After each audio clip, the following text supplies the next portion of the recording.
Today's agenda for the webinar is as follows. First, we will touch upon Hay Group's atrium as well as the background and theory of the Hay Group leadership framework. After that, we will jump right into discussing leadership styles and organizational climate, talk a little bit about using the leadership effectiveness audit to assess your entire leadership population, and then we will go over the impact and return on investment that styles and climate has on your organization. Lastly, we will have some time to answer any questions you have, so let's begin. Starting on the background, this webinar is the second of 9 in a series of webinars around the Hay Group atrium. The atrium is home to a unique suite of proven and standardized online tools to help you with recurring HR processes. These tools help to get the job done at every stage of the employee life cycle, from recruiting and developing your employees, paying them the right amount, to engaging and enabling employees. The talent area of our atrium focuses on selecting the right people for the job with Talent Queue, identifying future leaders with our growth factors, developing your employees with emotional intelligence, as well as the topic of today's webinar, which focuses on developing effective leaders with leadership styles and climate. So now I would like to introduce my co-presenter, Bonnie Mueller. Bonnie is a senior consultant with our leadership and talent team in Philadelphia and is an expert on leadership development. For over 15 years, Bonnie has played a key role at Hay Group as a member of the Emotional Intelligence and 360 accreditation team. In addition, she also has experience in the effective use of human capital, including reward, organizational design, and change management communications. Some of her most notable clients include GlaxoSmithKline, ING Direct, and Novartis. On that note, we will now begin the presentation on leadership style and organizational climate. Bonnie? Well, good afternoon, everyone. I am very happy to be hosting the session this afternoon, and I look forward to hearing your questions, any questions at the end, as well as hopefully continuing a dialogue after today. So we thought what we could do just to get started before we talk about leadership styles and organizational climate specifically is talk a little bit about Hay Group's leadership framework. As I always like to say, this is a framework that begins or ends with results, depending on how you like to look at it. And we often say that certainly we hope that we're creating engaging environments for people to work in and wonderful places where people can grow and do wonderful work. But we all know on this call that at the end of the day, if we're not producing results and if we're not driving performance and value for stakeholders across the board, we don't get to be around a second day to do all the great things that we want to do. So certainly driving results is at the heart of the leadership framework of Hay Group. But if we think kind of one step back, if you will, and advance the slide, then really one of the things that can certainly help to create the best possible results is creating an engaging organizational climate. And we'll talk about this later in the webinar. But for over 50 to 60 years, Hay Group has been doing research in organizational climate.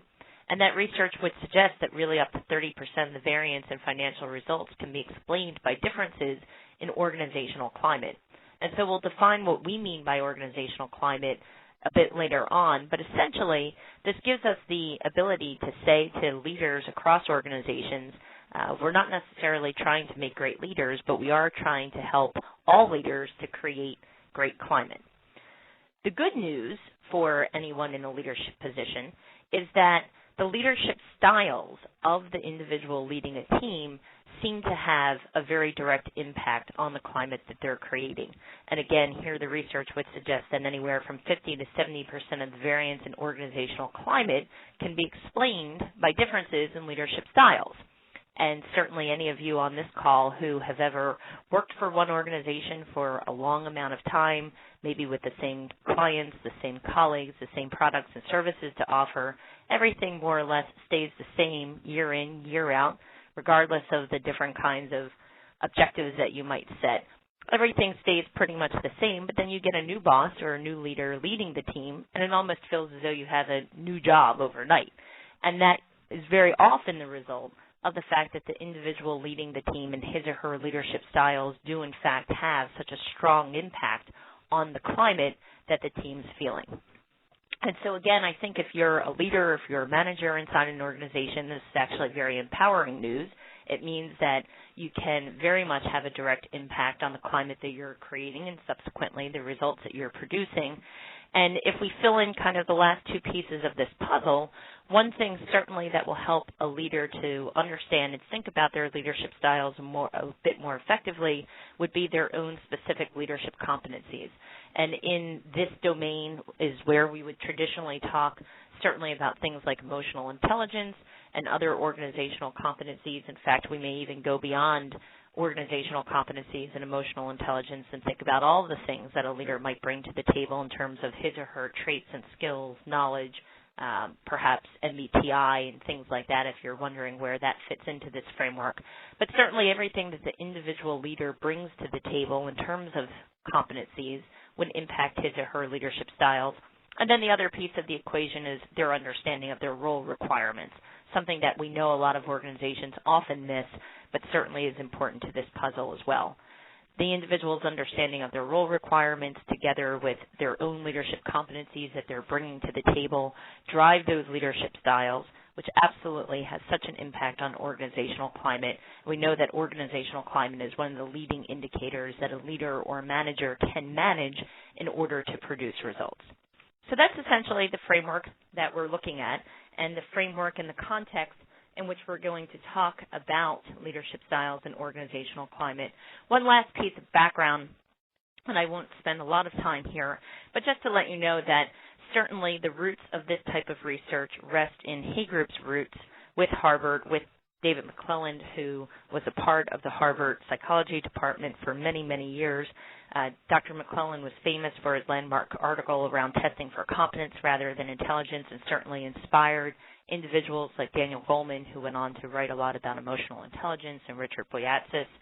Early research done by David and his team at Harvard included the pioneering competency studies, many of which were done originally for the military as well as the State Department. And specifically, the leadership styles and climate discussion that we're going to be having today was advanced by two of his students, George Litwin and Robert Stringer, who led the research on how motives of employees could be aroused through the leaders' styles and the leaders' behaviors.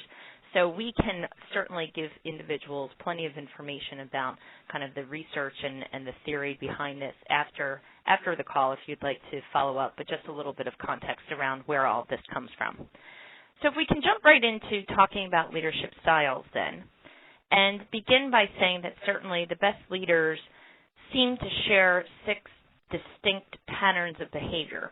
And I'll be talking through kind of each of these 6 very quickly. We have an enormous research database which has assessments for over 500,000 people from, at this point, well over actually 5,000 organizations, showing that these 6 styles that I'll walk you through seem to have the biggest impact on climate. And if I can touch on each of them very quickly so that you have an understanding of what we're talking about, I'll begin with 2 styles, both of which have to do with essentially how do you give people direction around what it is that you want them to do. One option that can be very effective in the short term is the first box that you see there around the coercive style. And coercive we also sometimes refer as a more directive style. It's essentially a style that is about immediate compliance. Do it now because I said so. Do it now because it's unsafe. Do it now because if you don't do this, then here is the negative thing that could befall you and the rest of the organization. Certainly a style that can be effective in the short term in certain situations, and not only in emergency situations, but also with employees who perhaps are new to their role can actually benefit enormously from that kind of a direct style. Over the long term, you can imagine that living, if any of you have had this experience, living under a very coercive or directive leader over the long term can rob an employee of a feeling of responsibility and accountability.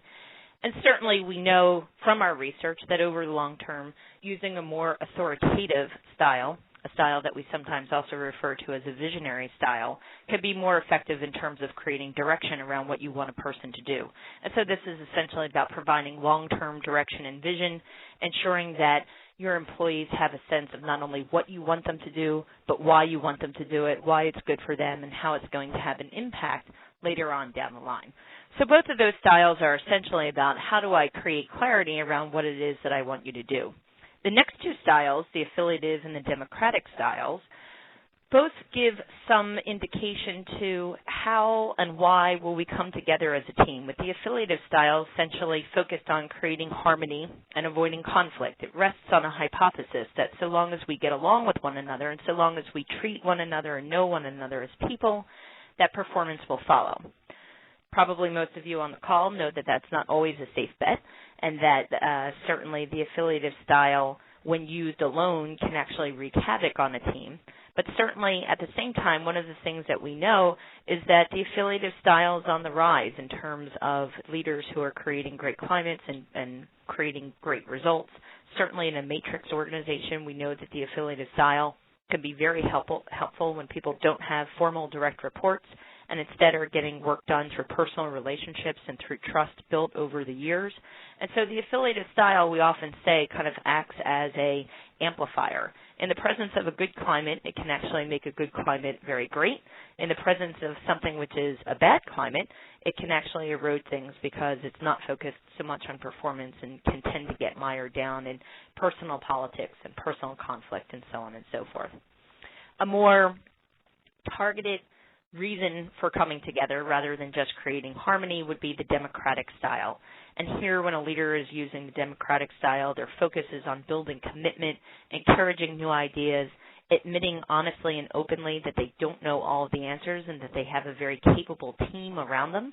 And so you'll see a leadership style or a pattern of behavior wherein the leader essentially is saying, let me put and create an environment where we can get everyone's ideas placed on the table and we'll drive at reaching consensus.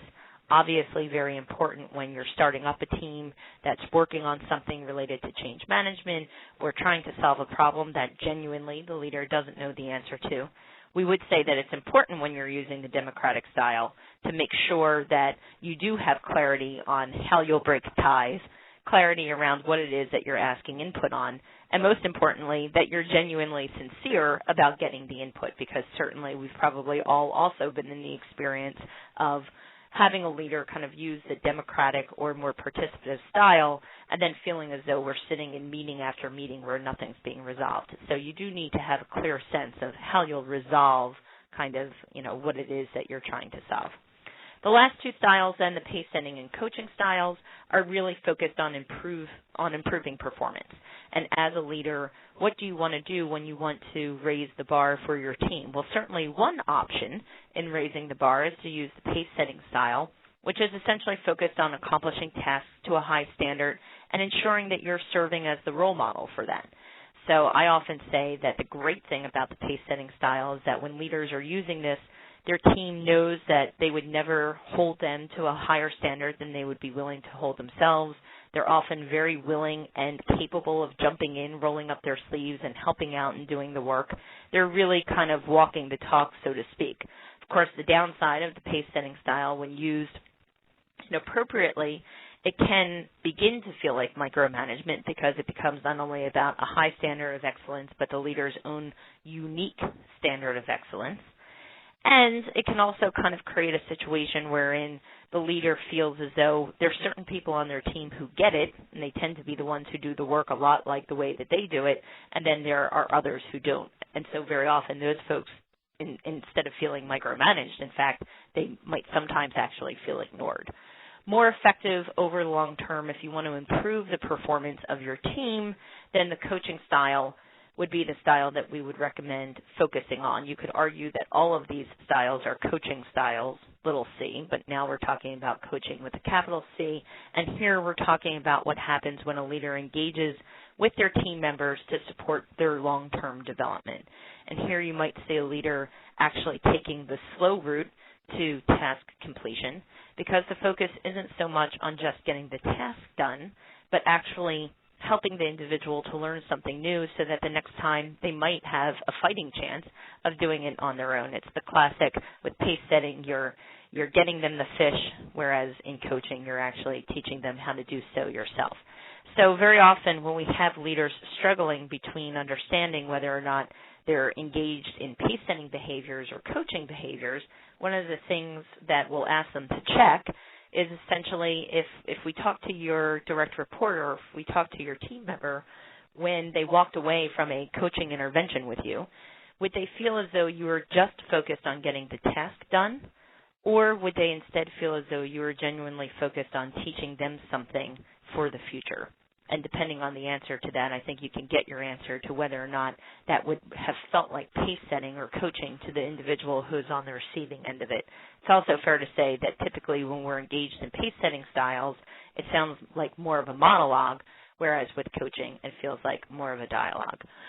So those are the 6 styles. It's important to understand that certainly we would say that leadership strength is the ability to draw upon a wide repertoire of these leadership styles. So this is not a case where we would say that one style definitively in all situations is better than others. Instead, we would say you want to have a wide repertoire so that depending upon the situation that you're in, you can effectively use the style which is called for. That said, we do know that there are some patterns over time that yield a higher or a more effective climate. And I think that this is a place, and consequently get better results. And so I think that this is a place where we may have a polling question that we can ask your thoughts on, which is, of the leadership styles described, which 2 do you think would have the most negative impact over the long term on climate and results? And so we give you a couple of choices here, and this always reminds me of SAT tests where you need to kind of take a look at the different patterns. But wondering if you have thoughts on which of the 2 that we described could have the most negative impact over the long term on climate and results. And so if you want to take a stab and submit your answer, we would love to hear. Got a couple more coming in.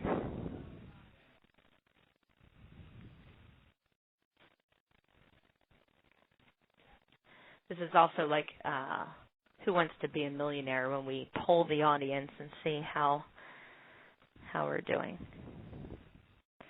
So we have a few more answers coming in, but I don't think it'll change the overall result, which is pace setting and coercive seeming to be the most popular choice, and that actually was the most popular. That was the correct answer. So again, over the long term, we do find that the pace setting and the coercive styles tend to be the styles which could most negatively impact the climate of the organization and organizational results.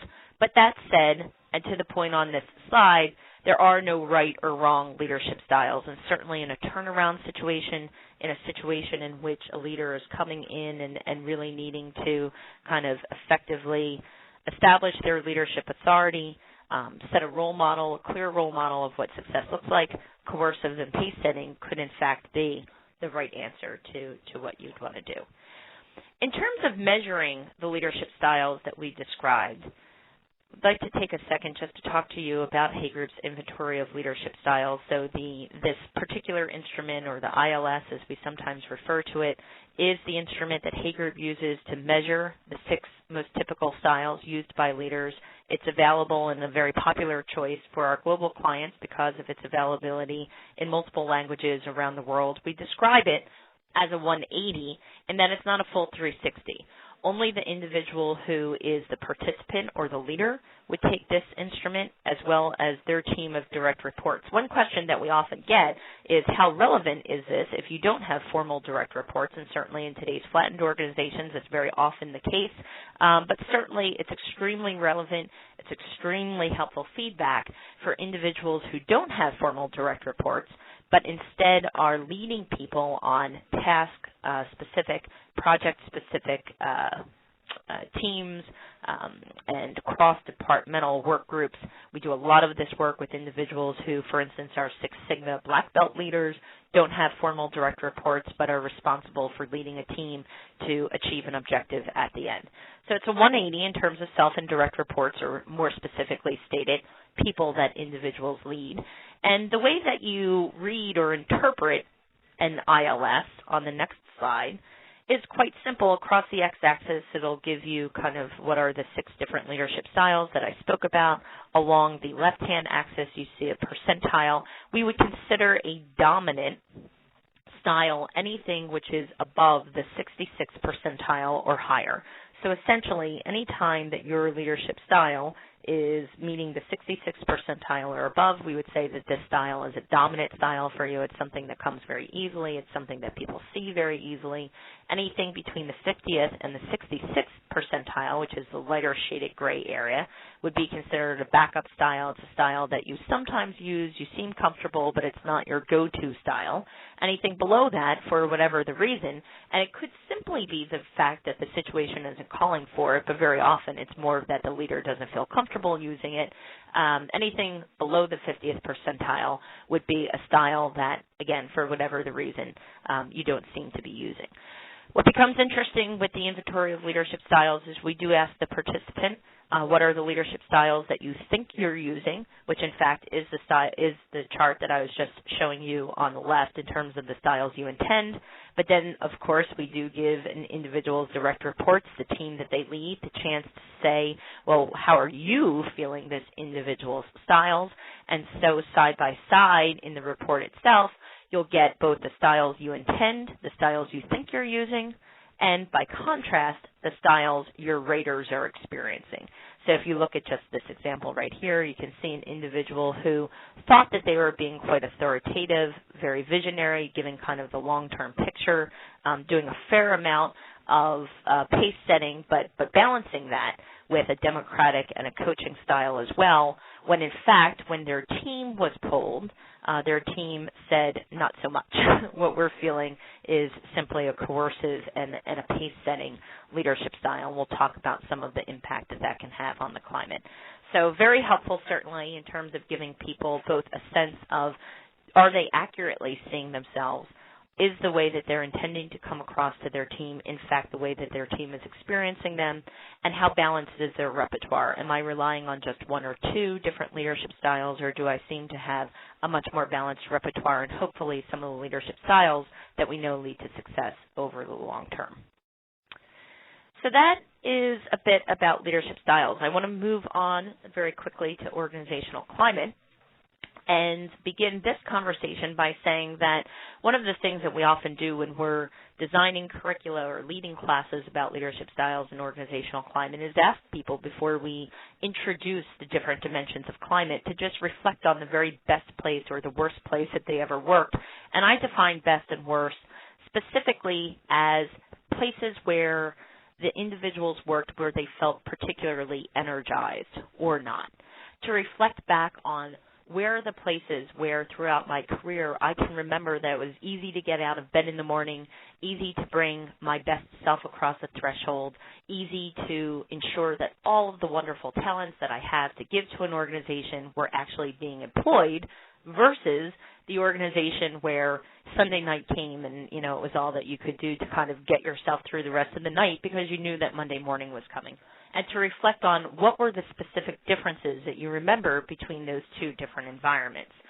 And we do that because, moving on to the next slide, we do know that when a leader is able to create the right type of atmosphere, or again, in our words, the right type of organizational climate, extraordinary things happen.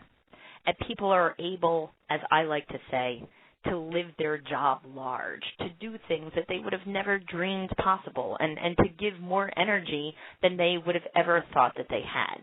As a side note, Hay Group, as many of you on this call probably know, Hay Group is an organization that spends a lot of time thinking about compensation and reward. I began my career as a compensation and a reward analyst for Hay Group, and I can certainly assure you that you can't pay people to live their job large. Even if you're a 90th percentile market payer, vis-a-vis marketplace competitiveness, it's not going to guarantee that people are going to kind of give that extra discretionary effort. And instead, that extra discretionary effort comes as a result of creating a truly great climate. So when we move on to the next slides here, we can very quickly go through the 6 dimensions of organizational climate, which again is all about people's perception. It might not be their reality, but their perception is their reality. And we begin to look at these dimensions with the first one being a dimension around flexibility. Because very often when we ask people to describe that best place where they ever worked, one of the first things that they say is, well, it was a place where I didn't have to put up with a lot of red tape. There wasn't a lot of bureaucracy. There weren't a lot of unnecessary rules. It may have been a highly regulated environment, but to the extent that people felt and knew why the rules were necessary, they actually feel rather good about the flexibility. One of the interesting points in my career came when I was doing work for the Department of Navy, and we actually found that they did, and we later did subsequent work for the Department of Defense, and found across all of the branches that people felt pretty good about this flexibility, even though clearly it's a very highly regulated environment that people work in. And so it's not about having no rules. It's about not having unnecessary rules and unnecessary red tape. It's also about how easily can you get new ideas implemented and new ideas accepted. And universally, this seems to be one of the things that people want and feel when they're particularly energized. The second dimension would be about responsibility. And people describe the best place and their most energizing place that they've ever worked as being a place where they had a lot of authority to do their job the way that they believed was appropriate. They felt a strong sense of autonomy, but they also recognized that with authority and autonomy comes accountability. And so not only did they have the right to exercise judgment without asking for approval, but they also knew that somebody was going to hold them accountable for the result. And going back to leadership styles for a moment, this is the reason why, for instance, a leadership style like the coercive style can be so damaging to something like responsibility. Because when you're leading with a coercive style all the time, it makes it very easy for people to step back when something goes wrong and say, it wasn't my call. I was just following orders. So we want responsibility to be high in the environment as well. The third dimension around climate that we would look at would be standards. And this is about ensuring that within your environment, people feel as though there are challenging but attainable goals for the organization. And so you constantly want to be raising the bar. You constantly want individuals to feel as though the status quo or mediocrity isn't accepted or even tolerable. But at the same time, you're not creating such outlandish goals that people feel as though there's no route to success, that as soon as they make a stride, the bar gets higher and it's constantly out of reach. So standards is very much about holding people in a place where they feel that creative tension, where they know it's challenging, it's meaningful, but it's also attainable, so people really feel as though it's possible to do great things. The fourth dimension around climate would be rewards. I must confess I don't especially love our name for that. I think recognition or feedback is actually more descriptive around what we're talking about here. People sometimes hear rewards and they think that it's about pay, when in fact it's simply about the degree to which whether or not good performance in the organization is recognized and rewarded. Said more simply, it's about whether or not there's differentiation in the environment. Do people notice when people are giving extraordinary effort? And by contrast, do they notice when they're not? So to what extent do people feel as though they know where they stand? Do people feel as though they're being noticed? And certainly one way of recognizing or rewarding people is through the paycheck. But again, I know that there's a number of people on this call with compensation and reward backgrounds as well, so I don't need to tell you about kind of the difficulty of trying to reward and recognize people, certainly with something like merit increases from year to year. And even our incentive payouts haven't necessarily been especially helpful in recognizing top performers from average. And so in organizations where rewards and recognition is high, the leaders are very creative about finding other ways in order to make sure that people feel as though they're being noticed. If there's a silver bullet in all of this, I would say it's around clarity. Clarity is the dimension of climate, which is about people knowing what's expected of them and how they contribute to the organization's larger goals. So this is about top line. Do I understand where the organization is going and what it is that we're trying to work on, and then how I fit into it? It's very much the line of sight question, and certainly it's something that we know is mission critical for a team or an organization to be able to produce results. The last and the sixth dimension around climate would be team commitment. This is the degree to which people have a sense of pride to belong to the organization. With that sense of pride comes a sense of dedication to the work team. It means that people are willing to pitch in even in areas which they might not uniquely own. If something goes wrong, they kind of feel that loss, even if it wasn't under their own watch. People are very willing to kind of share in collaboration. And in fact, there is a feeling of congeniality. Now, one thing about the team commitment dimension, which all of our research has shown, is that if you don't have the other 5 dimensions in place, it's very difficult to achieve team commitment. And this is the reason why, just to borrow a quote from a client that I was working with last week, the reason why forced fun can feel so frustrating to many people in organizations, because very often if the leadership team or somebody in the organization recognizes that there seems to be something off in terms of the team's team commitment, they might think that some sort of fun experience will solve that feeling of collaboration, congeniality, pride, dedication, etc. But what we know from our research and from experience is that even if you create the most extraordinary off-site event with lots of fun built into it for a team, if they come back on Monday and they still feel bound up by red tape, are feeling micromanaged, feel as though there's no chance for them to meet their goals, they're not getting feedback, and they're completely unclear about what they're trying to do, you will have had a fun event on Friday night, but you might not have actually fixed your climate for the long term. So team commitment tends to be the one which is more of a lagging indicator, if you will. With that said, I do think that we have another polling question here. We would love to hear your thoughts. We do know the answer, which is, of the climate dimensions described, which one do you think has the most positive long-term correlation with results? They're all important to manage, but if you'd like to give a guess on which of these 4 you think would be most critical in terms of long-term correlation.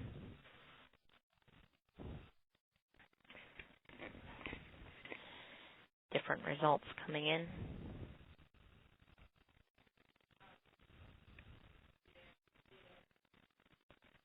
It's kind of fun to watch. So again, I think we have enough votes coming in here to stay where we're at, which is at the correct answer, that clarity. This is the reason why I mentioned it as the silver bullet. I kind of gave you a hint there. Clarity is the one dimension which over, again, 60 years of research, we know has the most positive correlation to long-term results. And certainly it's the one that you want to manage most closely. Actually, standards would be the second most that has the highest correlation, followed by rewards. Again, team commitment, I think perhaps it scored as highly as it did in our polling just because we all love to work in a team that has team commitment, but certainly over the long term, we know that the others are more critical. Again, the good news, moving on to the next slide, is that for a leader, their styles do have the biggest impact on organizational climate. So if we assess an organization and find that there are gaps or problem areas in the climate, the great empowering message to a leader is that it's very easy for them to make changes in that climate by simply changing their leadership styles. Speaking of assessments, then, we'll talk a little bit about how we go about measuring organizational climate.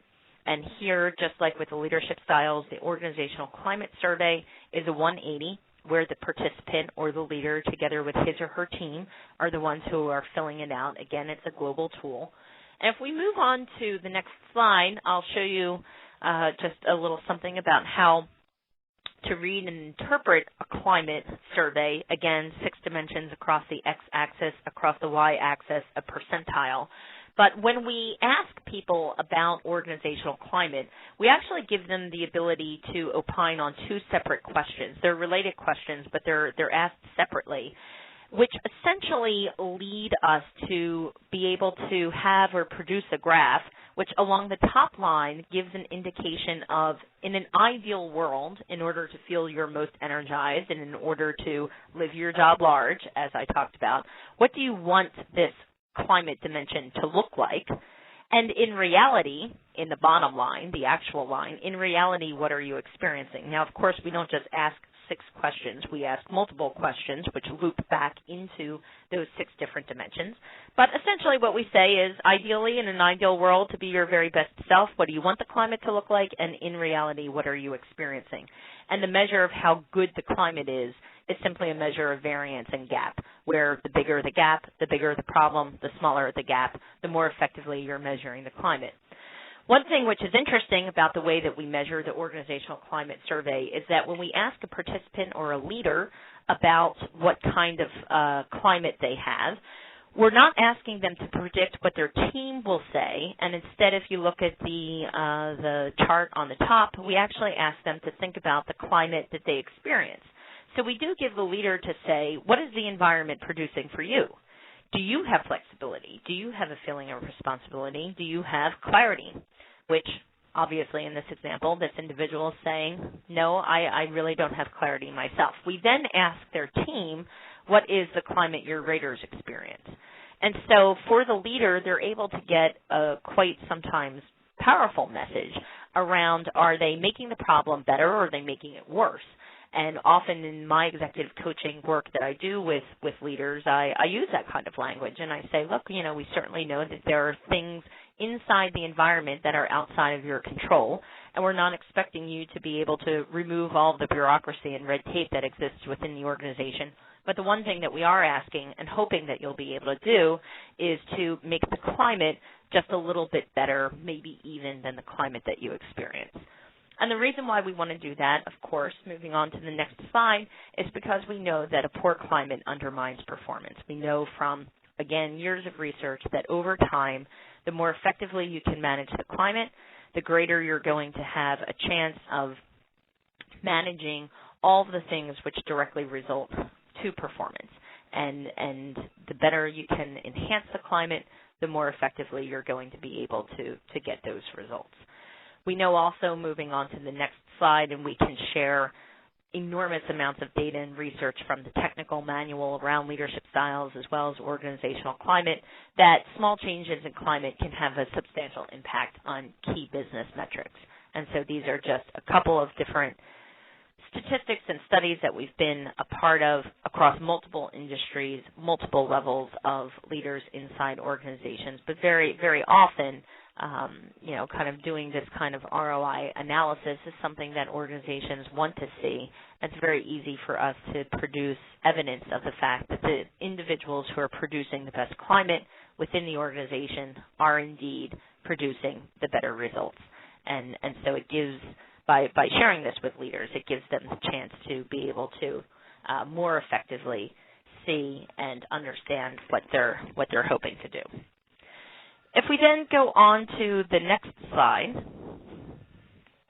you can see one of the types of images that we'll often have leaders taking a look at, which would be both their leadership styles as well as their organizational climate side by side. This is actually a report taken from a case study that we often use in our accreditations for an individual who was a very strong individual contributor coming into his leadership role, a person that people very much went to and looked to as the go-to person. And so not surprising, they engaged in leadership styles, which were very much about setting the role model, telling people what to do because they were the expert.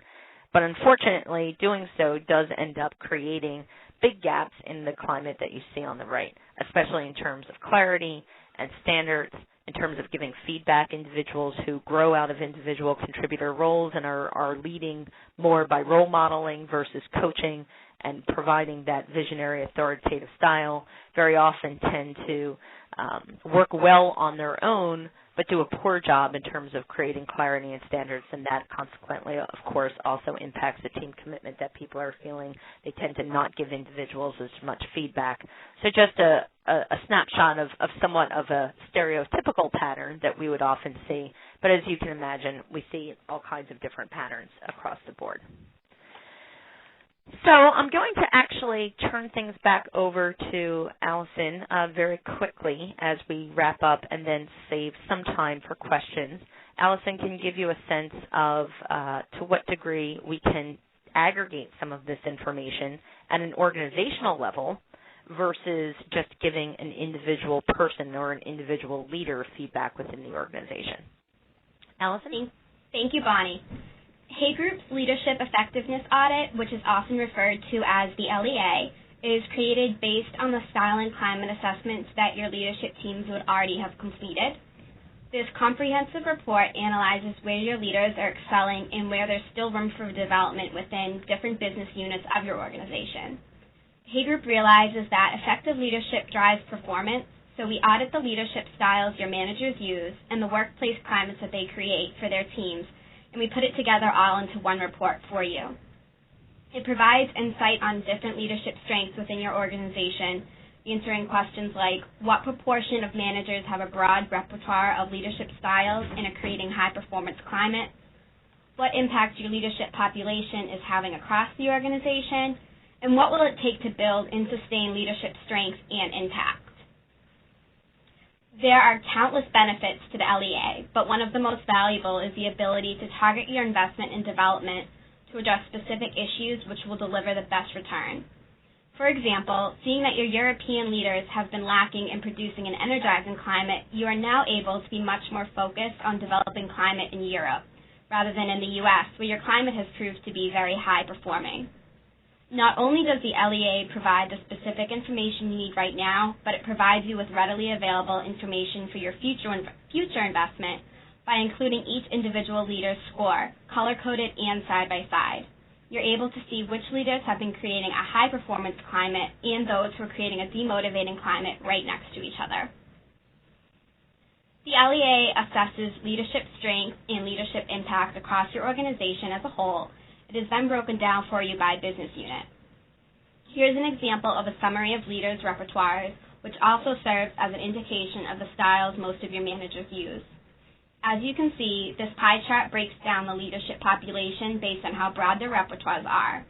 These breakdowns are characterized as extensive, broad, limited, or narrow. In this example, the inconsistency within the leadership styles is clearly noted.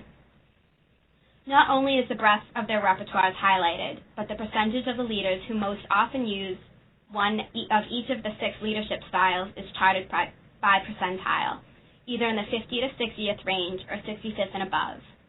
The pie graph enables you to quickly and easily assess the leadership strengths of your organization, while the bar graphs allow you to know which style is the most common. The same is done for leadership impact, which measures the climate your leaders are creating and the ways your managers are impacting climate dimensions the most. The 4 possible climates your leaders create are either high performance, energizing, tolerable, or demotivating. Instead of a simple percentile listing, this bar graph charts the percentage of leaders who are either contributing or detracting from their team's performance. Each climate dimension is noted, and it's easy to see which dimension is contributing to a better work environment in your organization. A great feature of the LEA is this graph showing where the organization is positioned based on strength and impact of your leaders. As noted in the previous graphics, both the leadership styles and climates created were inconsistent between leaders at this sample organization. Whether your organization is at risk, needs attention, inconsistent, good, or even outstanding, this particular graph brings those 2 results together. Enabling you to see where your organization currently falls also allows you to see how far away you are from your ideal position. In this particular example, the organization is almost in the middle. They're not doing well, nor are they doing particularly awful.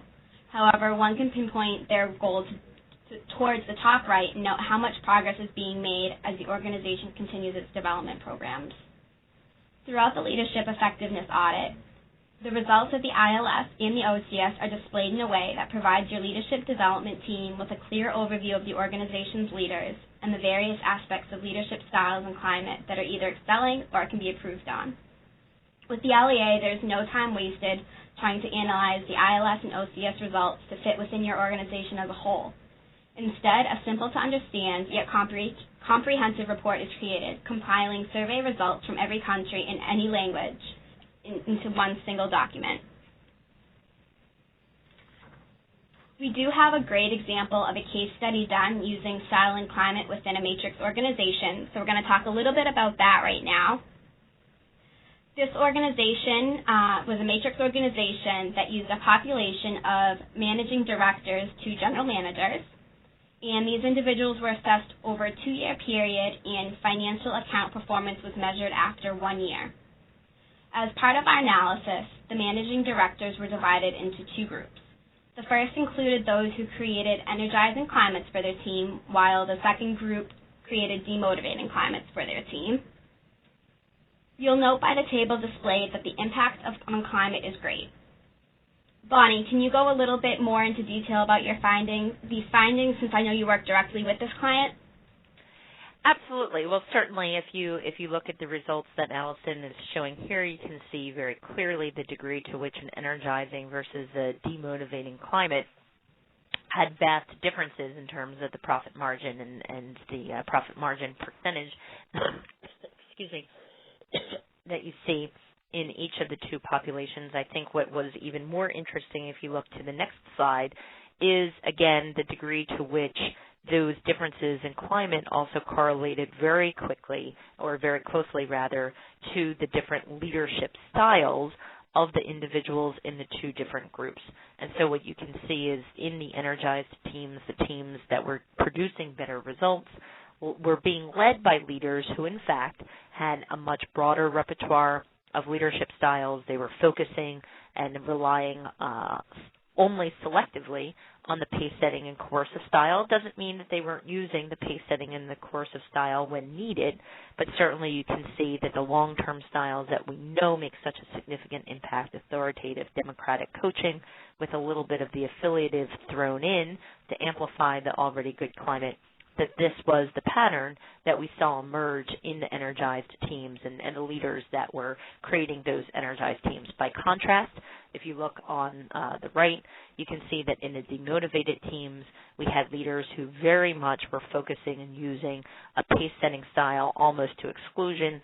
They were also using significantly more of the coercive style and relying less so on the styles of their team members and their colleagues on the left. So very strong and powerful example of the differences that we can see in teams around leadership styles and organizational climate. This is just one example in a global technology organization, but we have many, many from different industries as well. Thank you, Bonnie. So we are running a little bit tight on time right now, so we are going to ask one more question of you before we get to answering all of your questions. So we just want to know if you want to receive more information on leadership styles and climate.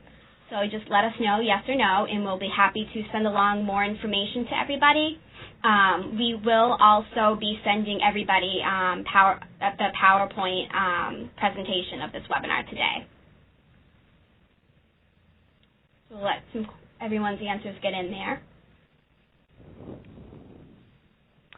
And then, Allison, this is Bonnie speaking. I'll let you guide any of the questions that come in. I'm certainly happy to answer a few of them in the time remaining. And, of course, at the end of this and at the conclusion and in the PowerPoint that we will send to you, you'll have the contact information for both myself as well as Allison, so we are happy to follow up with additional questions, but we certainly have time for a few direct ones while we're on the line here. All right. So we can get to some of the questions now. If you have any additional questions, like Bonnie said, we encourage you to send them in at this time. Let's see one of the questions. So someone wanted to know whether or not the ILS is available in Hebrew. And yes, it is available. The feedback report as well as the assessment itself are both available. We have it in multiple different languages, and if anybody does want to know specific languages, we're happy to get that for you. And Bonnie, one of the questions that we got that I think you probably want to answer is whether or not you would recommend piloting these surveys with just 1 or 2 people within an organization, or do you think it would be better to pilot it within a large group? Yeah, I think that's a fantastic question, and I do think that certainly there's value in doing both. I certainly think that there's value in piloting any new assessments inside an organization, if for no other reason than you always want to create more of a demand than a push with people if you have the ability to do that. And so we think that there's great value in rolling something out to a smaller audience rather than kind of beginning this with. I mean, trust us. We would love to have you say we want to do this with 10,000 people throughout the organization, but it might not be the most sustainable thing for you, and we'd want to guide you in the right direction. In terms of piloting with just one or two folks versus a larger audience, I do think that there's a certain magic to the group experience. And certainly in my work with clients, we have found that we have the most success when we are able to do a pilot with a small group, for instance, of high potentials, or if there is a leader inside the organization who has particular energy around leveraging everything that he or she can do to make their team more effective, and they're looking for some type of experience. But running a pilot with, say, 8 to 12 to 15 to 20 type, an audience like that, rather than just having one person go through styles and climate, tends to be more effective because I think that they have a lot to learn from one another. And there's magic, again, that happens in the dialogue around these concepts. And so I would probably err on that side. Great, thank you. And we do have another question here. How would you incorporate emotional intelligence and those competencies with leadership style and organizational climate? Yeah, well, I think clearly it's an excellent fit. In fact, in most of the curricula that Hay Group designs for organizations, as well as facilitations that we do on site, it's actually quite rare for us to use just styles and climate without also having a 360 component or a behavioral competency component as a part of that. And more times than not, for us, we're using the emotional intelligence 360. If you went back to the original graphic that I showed to try to understand kind of where an individual's leadership styles or their pattern of styles come from, I think you need to look only so far as to say, well, people kind of behave in a patterned way as a result of both what they believe their role requires as well as something that they're bringing to the table. And certainly one of the things that they're bringing to the table is their emotional intelligence. And so to the extent that an individual is exhibiting high emotional intelligence and has effectively managed competencies like empathy, which will help them to fine-tune their social radar with others, to the extent that an individual is able to self-manage and create emotional self-control for themselves, even in very stressful situations. This is going to increase the likelihood that in a situation they're going to choose the leadership style which is effective for the situation, as opposed to the leadership style which just feels good in the moment. So in our framework, we describe emotional intelligence and all behavioral competencies as part of the component which leads into leadership styles. They're certainly not duplicative of one another. It's kind of like the competencies is one part together with the role requirements, which will dictate what your leadership styles will be. Perfect. Thank you, Bonnie. And looks like we have time for one more question. So how does this differ from Blanchard's situational leadership model, Bonnie? Again, a great question. I think one which can be confusing on the surface and hopefully isn't the moment I give this 30-second answer. There are very few large organizations with which Hay Group works where the organization doesn't also use at some level the Blanchard situational leadership model. So again, we would not see these as duplicative. In fact, they're quite complementary. In fact, one of the global organizations with whom we've been working for a long time, they do a high potential week-long session every week. And Blanchard and the good folks and our great partners from Blanchard, they have 2 days of the session, and then I immediately come in and have the last 3 days of the session, and we work very closely in kind of creating that overlap. The Blanchard situational leadership model, for those of you that are familiar with it, really is an individual coaching model. I mean, at the heart of the Blanchard situational model is how are you going to coach an individual on a particular task. and it's not about coaching that individual universally at the same time all the time. It's very task specific, understanding where the person is on that task, and then choosing one of the different situational coaching or situational leadership models that you can use to help them most effectively on that task. The 6 different leadership styles that we're talking about here are much broader. It's not just about coaching an individual on the task. It's really about the pattern of leadership style that you're showing and demonstrating to your team on a pattern basis. So it's kind of much more far-reaching. I would say that the Blanchard model is really variations of what a person is doing when they're using the coaching style in our framework.